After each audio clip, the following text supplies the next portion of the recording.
I'm Dr. Mark Cheng of K3 Combat Movement Systems.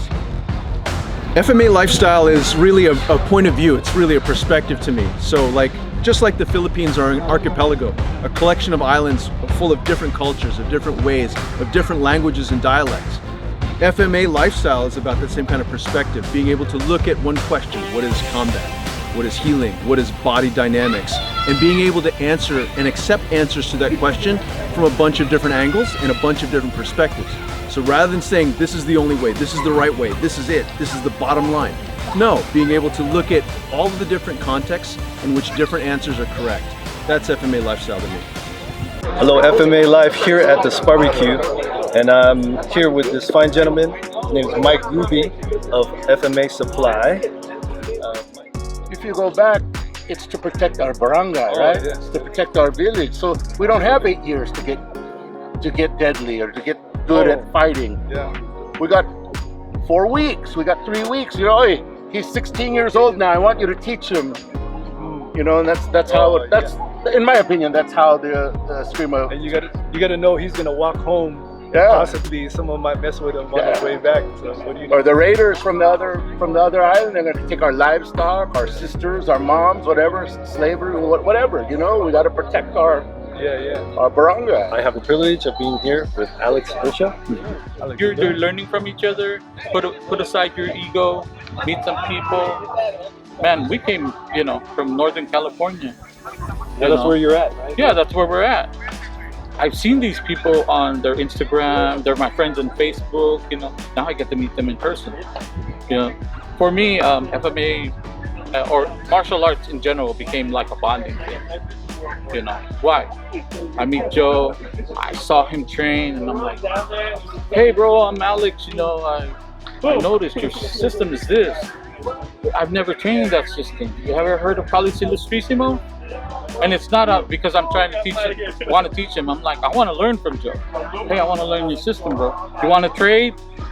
So now it's like, oh, I don't have to go to a class. We'll meet up maybe at a park and we'll get together. Kind of learn. With Roger Agulos, and he is one of our guests here today at this barbecue. For what I believe, I think it's gonna put us up a lot higher in the practical purpose of FMA. Again, the focus is applied FMA. And what a thing of beauty when we have all these open-minded systems, and in fact, it's regardless of systems now, right? Because we're trying each other's, in terms of geometry and all that stuff. That's why. Thank you for you guys having me here. I think this is such an exciting event. I wish we could do this more often. The way I see FMA, not only FMA, martial arts as a whole, I'm more like, I train to learn, I train to get better, and I tend to avoid politics because sometimes this guy is so good that I cannot go to him because my teacher doesn't like him, vice versa. So now it will stop my growth of getting better. So I love to train, I love to be friends of all, but I don't want to step on others' toes too. So I just don't want to be to be the reason why the others are troubled because of me. And to make the story short, I just want to be friends of everybody. I train and learn, and then just stay away from politics. That's really I'm trying to avoid that. It's hard to avoid that, but I'm working on it. Hard work. You have to, aside from the language barrier, which the other can explain very well,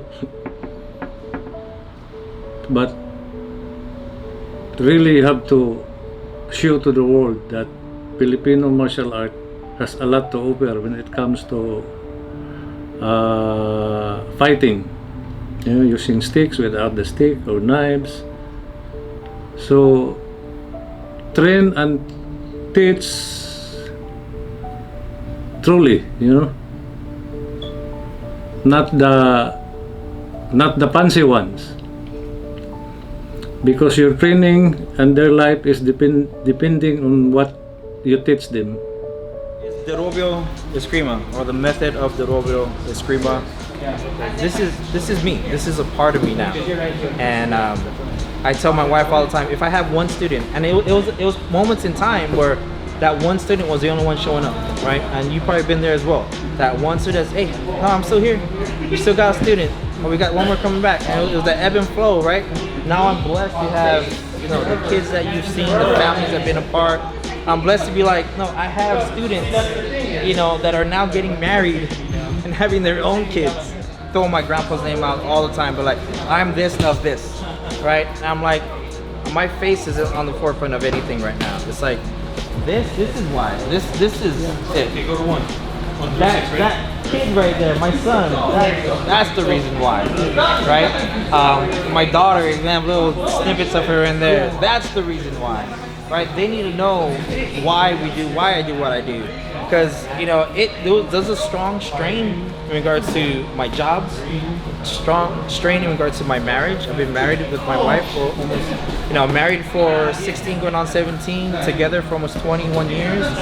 There's a lot of strain there because she didn't understand as well. It's like, what is that? That's just playing around. Why is that a focus?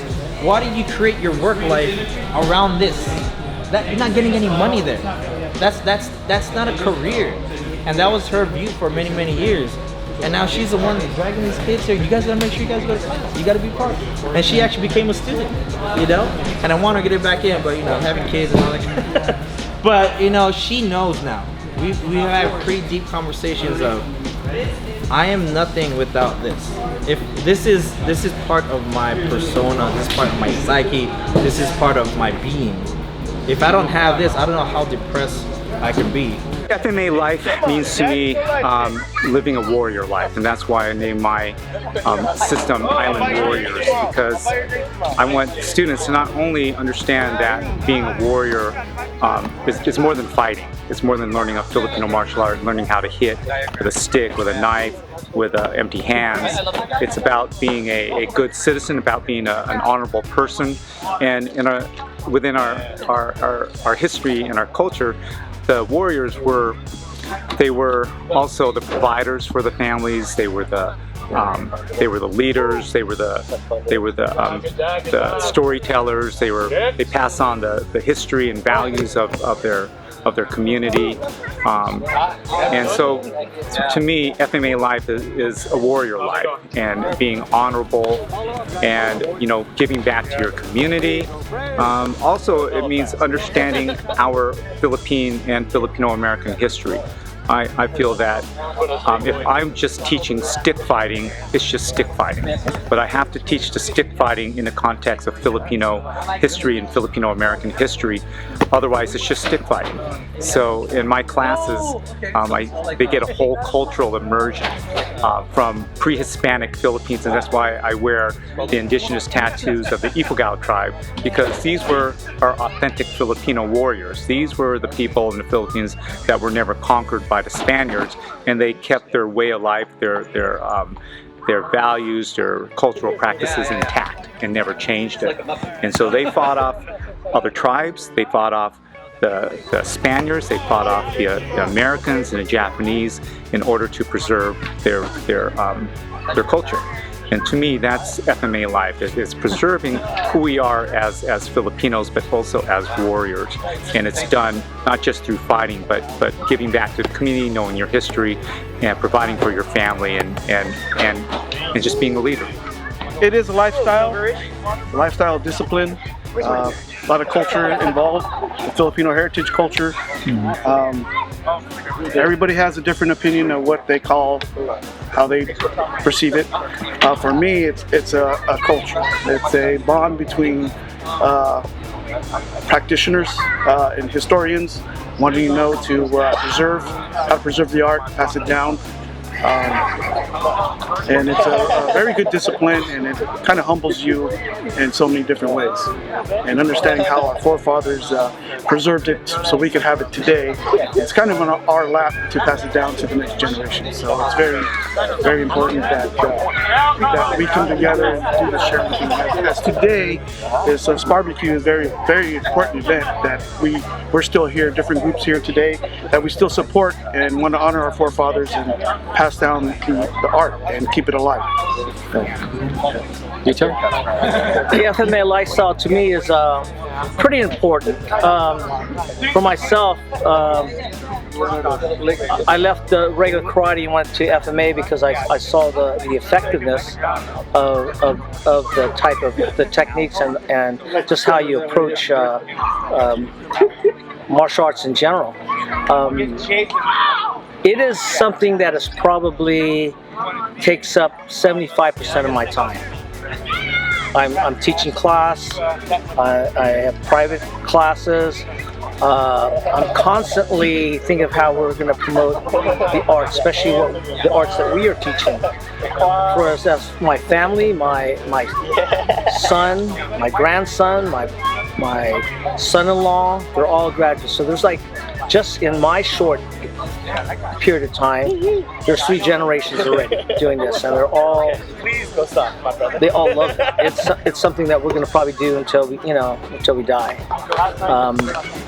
There is a lot of FMA in Stockton, and we just want to continue to propagate that and to the rest of the United States, because everyone plays a little bit different, but there's a certain Stockton flavor to what we do.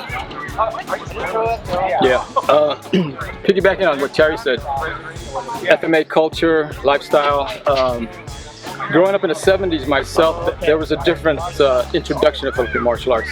We had the close-knit, by family, by invite type of Filipino martial arts culture. And then there was the sort of public where it started reaching out to the general public in the 80s. And then the mainstream now is like since the 90s and 2000. The differences between those is that some of the family stuff is kept internal, and some of the public stuff is shared within a limited amount of individuals that they trust. And then you have the mainstream where it's just generic, basic Filipino martial arts that's being monetized around the world. That's what Filipino martial arts culture to me is today. But you'll still find a lot of close-knit family style Eskrima passed on within the family. That still happens today, especially in the Philippines.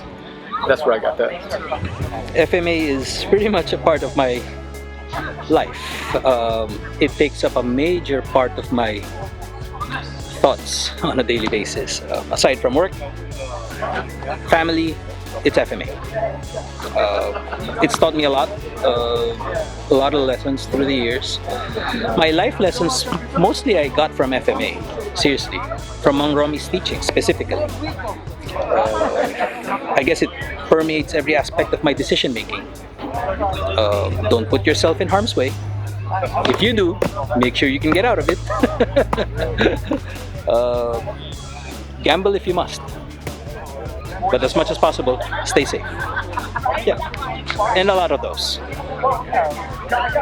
Well, it's, you have to go back to the beginning, and it was a secret art.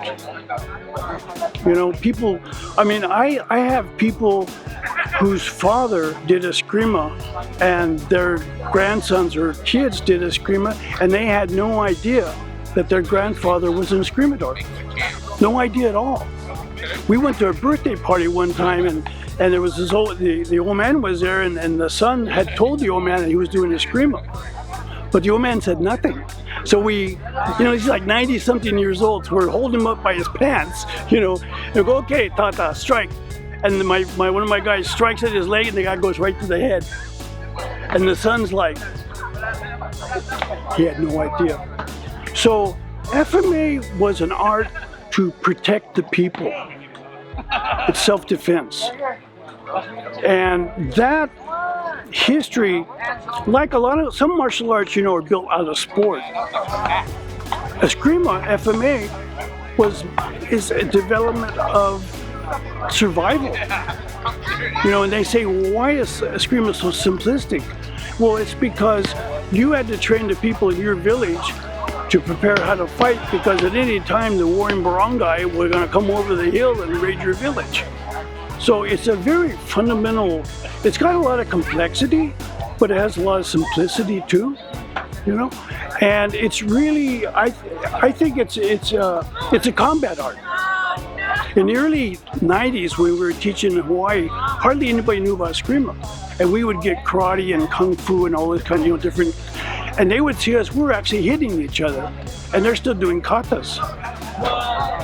To me, that's a huge difference between Eskrima and the other arts. It's an art of preservation, where a lot of the other arts were kind of sport and, but yeah, it's about survival. It's about self-defense.